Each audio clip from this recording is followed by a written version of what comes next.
Bonjour et bienvenue sur Edelweiss Coaching Bien-être. Sur ce podcast, je vous partage chaque semaine des outils pour cheminer dans l'atteinte de votre épanouissement et de votre bien-être, tant mental que physique. Lundi, j'ai reçu un message de Maëva qui me dit « Je découvre votre podcast et j'adore, mais je ne sais pas ce que j'ai en ce moment. Je n'y arrive pas, je suis épuisée. J'aimerais agir, mais je n'ai pas la force. » Alors aujourd'hui, ce que je vous propose pour ce 3e épisode, c'est que nous parlions d'énergie. Et surtout, comment répondre à ce besoin vital de retrouver de l'énergie pour assumer notre quotidien. Beaucoup d'entre nous se sentent submergés, épuisés, et ont le sentiment de puiser chaque jour un peu plus dans leur réserve d'énergie, sans savoir comment changer la tendance et surtout si ces personnes vont réussir à tenir la cadence étant donné le niveau de fatigue qui s'accumule. Il y en a vraiment beaucoup qui me disent « je n'en peux plus ». Alors pourquoi on n'a plus d'énergie et surtout comment on en regagne ? Comment cesser cette boucle infernale et mettre en place des solutions adéquates ? Avant de poursuivre dans l'écoute de cet épisode, ce que je vous conseille, c'est d'aller prendre une feuille et un stylo et de prendre des notes de ce qui spontanément vous parle le plus lorsque vous écouterez les différents points que nous allons aborder. Comme ça vous permettra vraiment de savoir ce qui sera le plus facile pour vous à mettre en place. Parce que si ça vous parle, c'est que ce sont les points numéro 1 à mettre en place. Alors déjà, quand on n'a plus de peps, bien souvent, le réflexe, c'est de se tourner tout droit vers un café ou autre source dynamisante. Certains tournent aux boissons énergétiques, d'autres engloutissent de la nourriture, pour d'autres encore, ça va être la cigarette. Bref, l'idée, c'est de partir de là et on va aborder la première question à se poser. Comment parvient-on à dilapider notre énergie ? Et nous allons aborder les 9 axes majeurs. Il y a tout d'abord les fameuses béquilles énergétiques dont je viens tout juste de vous parler. Ce sont donc le café, le thé, les boissons énergisantes, les sucreries, etc., la cigarette, tout ça.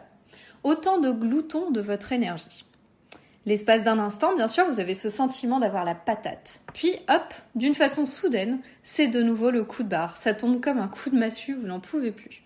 Alors, rebelote, on carbure de nouveau avec nos béquilles favorites. Je vous laisse vous imaginer marcher avec des béquilles. Je pense que vous savez que c'est galère et que vous marcheriez bien mieux sans béquilles. Eh bien, c'est pareil pour votre organisme. Café, thé, boissons énergisantes, gourmandises sucrées et tout ça sont des ralentisseurs de votre bonne marche. Alors ce que je vous recommande, c'est d'y aller avec parcimonie.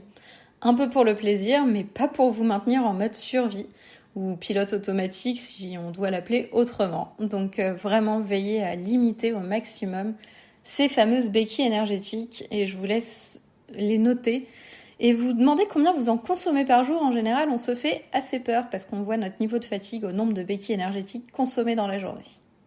Second point, le manque de sommeil de qualité. Un point majeur que vous savez être la priorité numéro 1 de votre vie parce que pour être en forme, il faut laisser notre organisme et notre cerveau avoir le temps de se reposer, se réparer et puis pouvoir repartir le matin de plus belle. Parce que sans ça, vous le savez, chaque jour qui passe avec un sommeil de moins en moins bon, c'est un jour de plus pour détériorer notre état énergétique. 3e point, le stress et l'hyper-exigence avec soi-même dans tous les aspects de votre vie. La plupart des personnes qui me consultent sont inscrites dans ce schéma d'hyperactivité ou d'hyperstress. Bon, certes, c'est super bien parce que ça leur permet de réaliser tout un tas de choses, mais le problème, c'est qu'elles ne se lâchent jamais la grappe, ces personnes-là. Et l'exigence sur tous les aspects de leur vie est à son apogée. Niveau professionnel, personnel, familial, amical, individuel, bref, il n'y a pas un seul point sur lequel ces personnes-là se lâchent la grappe. Alors qu'il est vraiment important d'apprendre à être cool avec soi-même et aussi de savoir se foutre la paix de temps en temps pour se reposer et passer du mode sympathique au mode parasympathique. Je ne vous parle pas chinois, l'idée de ces 2 systèmes, donc c'est notre système nerveux autonome. Le système sympathique, c'est le système du stress, celui où on est dans l'action. Donc qui dit action dit stress. Le stress peut être positif, mais en tout cas c'est quand même un mode stress. Et après il y a le système parasympathique qui lui est le système de la détente. Le système du repos, c'est facile à retenir, pour parasympathique, donc on va retenir parasol. Parasol dit mode vacances, donc c'est le repos. À l'inverse du système sympathique qui commence par la lettre S, comme le mot stress. Donc voilà, vraiment le système sympathique, c'est le mode stress, encore une fois, qui peut être positif et il est important qu'on ait du stress, mais ça on le verra dans un prochain épisode.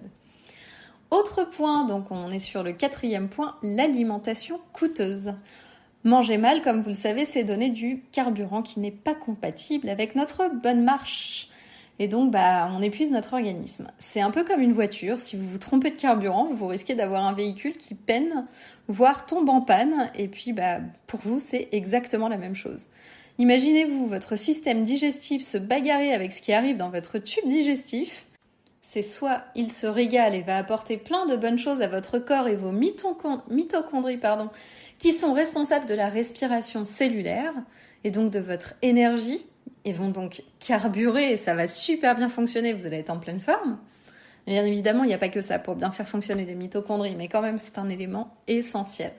Soit vous avez l'autre solution, c'est d'étouffer votre corps et donc les mitochondries, bien évidemment, vont être impactées. La respiration cellulaire se fera moins bien et donc vous aurez une énergie qui sera bien moins bonne, voire même un épuisement créé par cette surcharge au niveau alimentation qui n'est pas de qualité.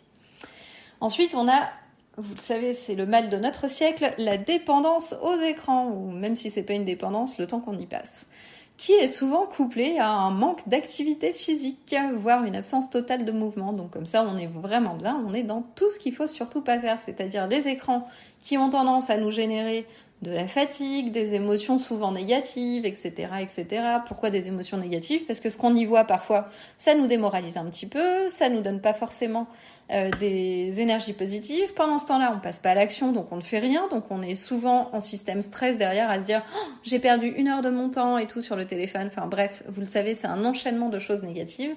Et par ailleurs, le manque d'activité physique, clairement, on le sait, si on s'expose pas à la lumière, etc. Enfin ça, on va le voir dans les points suivants. Mais ça va être une catastrophe. Donc, vigilance sur la dépendance aux écrans. Regardez combien de temps vous passez sur vos écrans. Souvent, nos téléphones, maintenant, nous permettent de voir la moyenne journalière. Et souvent, ça fait assez peur, surtout quand on regarde le nombre d'heures que nous avons dans une journée qui est de 24 heures. Et puis après, l'activité physique, ça, vous savez combien de temps vous avez fait des choses dans votre semaine. Ensuite, on va avoir les relations négatives. Vous savez, ces personnes qui dévorent votre énergie. Ceux que vous croisez et après les avoir vus, vous vous sentez vidé avec en plus des émotions pas très agréables qui viennent rajouter une couche à votre état de fatigue. Donc ces gens-là, on va les identifier et on va essayer de les voir le moins possible. On peut aussi avoir des raisons médicales. Ça, faut quand même faire hyper attention. C'est-à-dire que parfois, la fatigue, on se dit « Ah, mais je suis fatiguée, etc. » Mais on va pas forcément voir son médecin. Alors qu'il peut y avoir des problèmes de type thyroïde, déficit en fer, en vitamine B12, tout ça. Enfin, voilà, il y a plein de choses qui peuvent être responsables de notre fatigue. Donc vraiment, faut pas hésiter à aller voir son médecin quand on est fatigué et au moins faire un bilan sanguin. Voilà, un point, parce que ça peut être des raisons physiologiques qui sont responsables de cette fatigue, comme par exemple un déséquilibre hormonal qui est très fréquent et d'autant plus chez les femmes. Voilà, c'était une petite aparté, mais vraiment veillez à aller voir votre médecin. Et donc mon conseil à ce stade, ça va être de faire un bilan réfléchi. De petit 1, ce qui dévore votre énergie. Vous allez noter à chaque fois que vous vous sentez crevé. Essayez de voir ce qui est générateur d'un épuisement, plus fort que d'habitude. Ça peut être le stress, la rumination mentale. Si c'est le cas, il faut vraiment noter le sujet qui est la cause de cette rumination. On va aussi lister, comme je vous le disais juste avant, les relations qui nous affectent négativement. Ça peut être aussi quelque chose ou quelqu'un qui vous fait du mal ou vous use. La procrastination, parce que vous avez des choses à faire mais vous les remettez toujours à plus tard. Donc, quelle est la liste de choses qui sont dans votre to-do et vous vous dites mais en fait j'ai une masse de choses à faire et j'y arrive pas et tout ça, ça contribue justement à cette fatigue. Ensuite, il peut aussi y avoir, comme je vous le disais, les réseaux sociaux.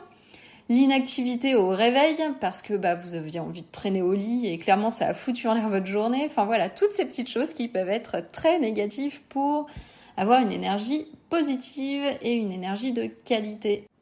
Dans notre bilan, on va donc passer au petit 2.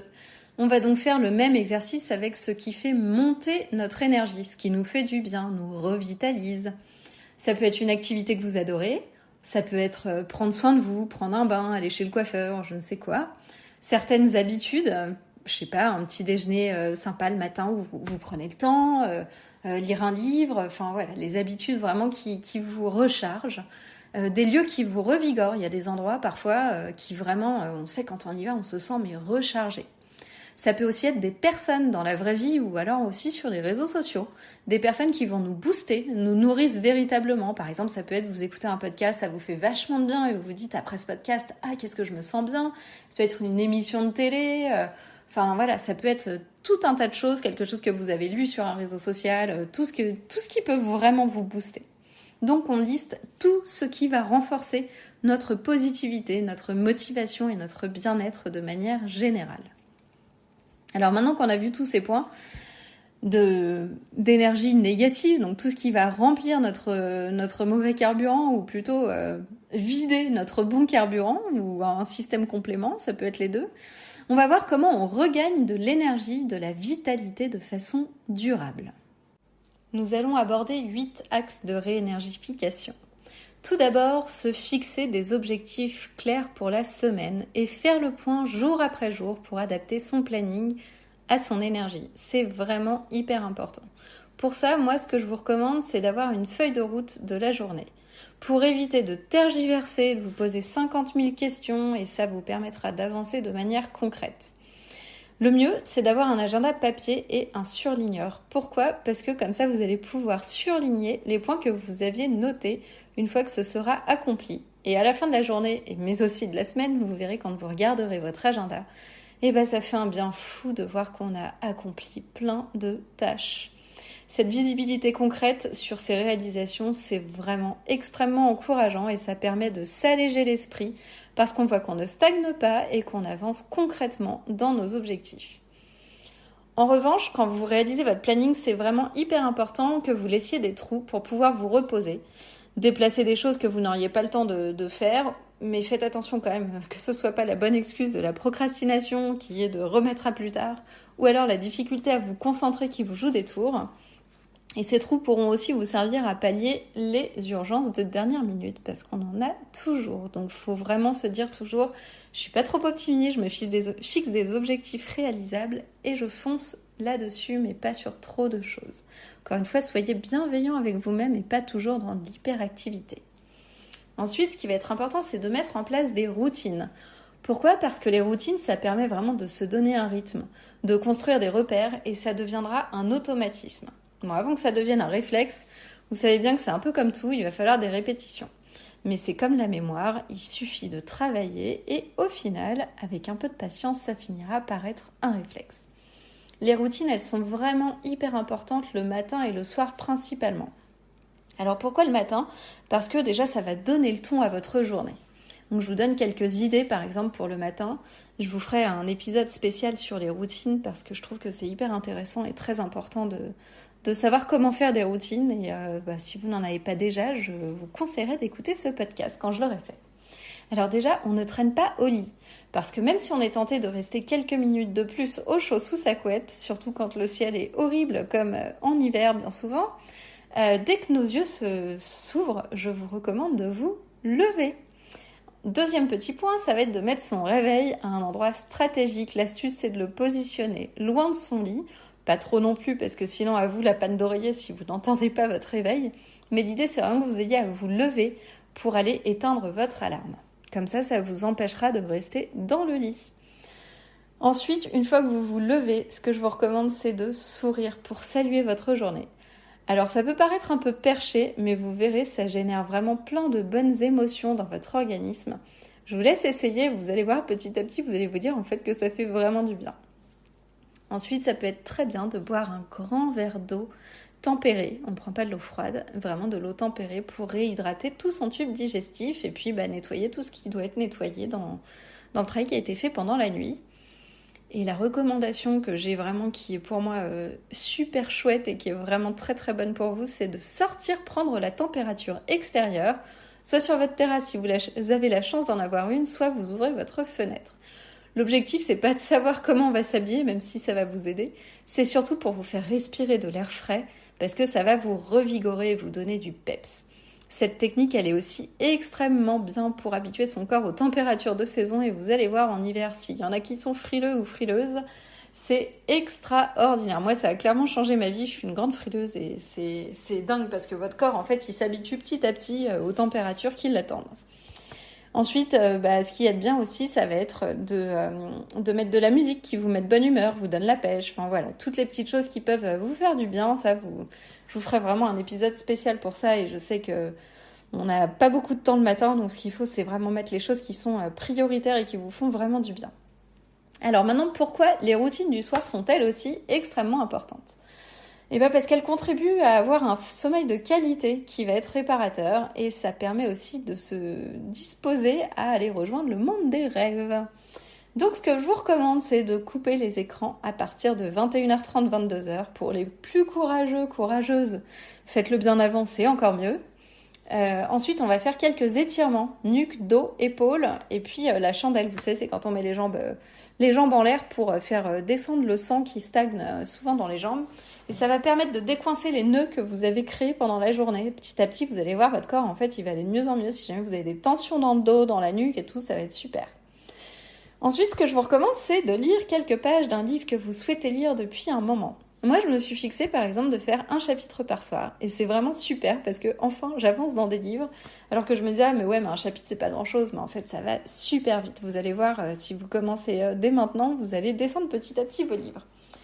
Avant de vous endormir aussi, vous pouvez émettre un souhait pour la journée à venir. Par exemple, ça peut être, demain, j'espère que, si vous avez une réunion importante, j'espère que ma réunion va bien se passer et que je vais avoir des beaux encouragements et tout. Voilà, donc ça donnera le ton à votre journée de façon positive. Et la dernière chose, ça va être de tester la cohérence cardiaque pour vous endormir. Alors, je ne sais pas si vous connaissez, je vous ferai un épisode spécial aussi sur ça parce que c'est vraiment top. Mais l'idée, c'est de faire 5 secondes d'inspiration par le nez et 7 secondes d'expiration par la bouche. Ça n'a pas besoin d'être exact. L'idée, c'est qu'il y ait un temps d'inspiration par le nez et un plus long temps d'expiration par la bouche.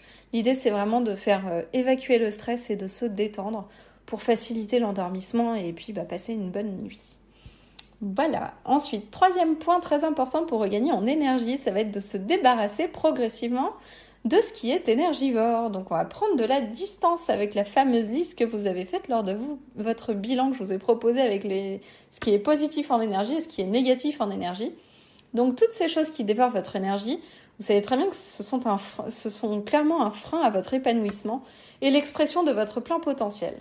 Donc en plus, ça a vraiment un impact sur votre santé psychique. Donc il faut vraiment s'éloigner au maximum et vous redonner de l'espace pour ce qui vous fait vraiment du bien. Et on va réussir à vraiment intensifier ces moments qui vous rechargent. On va y aller petit à petit, c'est-à-dire on va faire du 1 pour 1, c'est-à-dire on prend de la distance avec une chose énergivore et à la place on met quelque chose de positif. Je sais pas, par exemple, vous retirez le téléphone le soir et à la place vous mettez le fameux livre que vous voulez lire depuis des années à la place. Ensuite, 4e point pour l'énergie, ça va être l'alimentation. Donc bien évidemment, on va éviter le sucre et les produits transformés, mais ça vous le savez, parce que pourquoi ? Mais il y a une explication, on ne connaît pas tous l'explication, mais parce qu'en fait, ces produits-là, généralement, provoquent un pic de glycémie. Et donc, ça donne une sensation d'énergie dans un premier temps, mais derrière, bien souvent, il y a un pic d'hypoglycémie. Et là, c'est un gros coup de barre qui nous tombe dessus. Donc, vraiment, limiter au maximum sucre et produits transformés. L'idée, c'est vraiment d'essayer d'avoir une alimentation à indice glycémique bas, donc ça veut dire un taux de sucre qui est plutôt bas. Vous pouvez trouver des listes sur Internet, mais voilà, l'idée, déjà, si vous retirez sucre et produits transformés, vous allez diminuer l'indice glycémique de vos repas. Et ça va vous permettre d'être plus apte pour vous concentrer.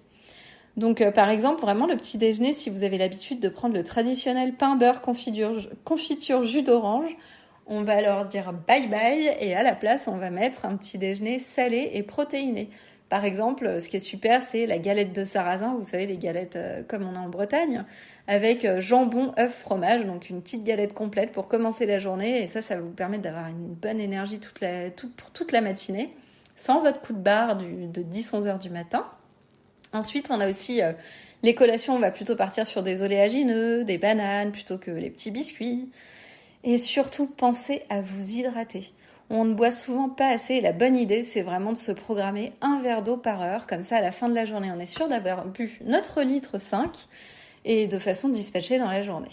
Et vous savez très bien que quand on est déshydraté, notre mental a tendance à être dans le brouillard et ça favorise aussi les maux de tête. Donc buvez, buvez, buvez.